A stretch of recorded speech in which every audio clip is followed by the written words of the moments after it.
March Madness is absolutely in full effect right now. It has been peak insanity this opening weekend, with underdogs and Cinderellas looking like the favorites and advancing into the deeper portions of the bracket. Oral Roberts, Oregon State, Syracuse, and Loyola Chicago all clinched spots in the Sweet 16 yesterday, as they stole bids from some of the best college basketball had to offer this season, such as Illinois, West Virginia, and Oklahoma State. Clearly, the universe is making up for losing the tournament last year. With that being said, nobody should feel gross about Alabama's gritty win over 15th-seeded Iona on Saturday. It's the NCAA tournament, surviving and advancing is all that matters. In fact, the Tide overcoming a really poor shooting performance to make the plays necessary to win the game in the second half was quite encouraging. Iona was making some really tough shots for most of the game. Alabama certainly wasn't giving them easy looks. The culture of Tide hoops has truly changed, because that is a game that Alabama loses 9/10 times in the previous 15+ years. Now, the Tide turns to its next opponent, the Maryland Terrapins, 17-13, 9-11 Big Ten, net. 35, KenPom. 31, and I'll be honest, things worked out beautifully for Alabama after the Tide's game Saturday night.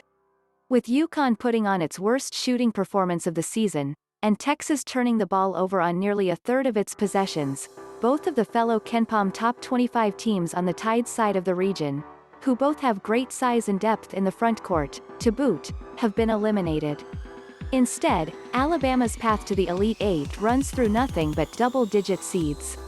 That's not to discount Mark Turgeon's Terps, but this is a much more favorable matchup for the Tide than the Huskies would have been, and matchups really matter come March. The Terrapins are very similar to Alabama. They have very little size in the post, play through their guards on offense with 4-out and 5-out looks, and play aggressive, but sound, defense. It's going to be a battle. Every game is in March, but the Tide has a great opportunity to make the second weekend of the tournament for the first time since 2004.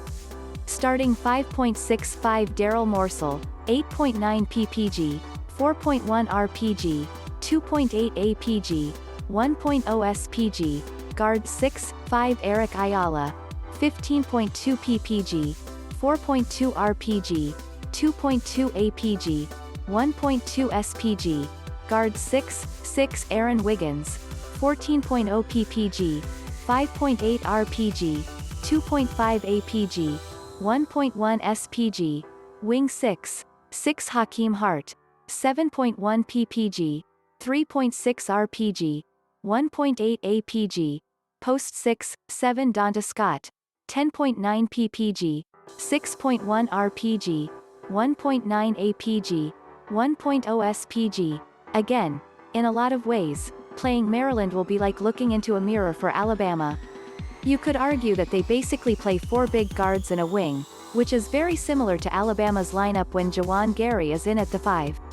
Morsell is technically the point guard, and he does distribute the ball well, 20.1% assist percent, but the Terps' offense is very much a communal experience.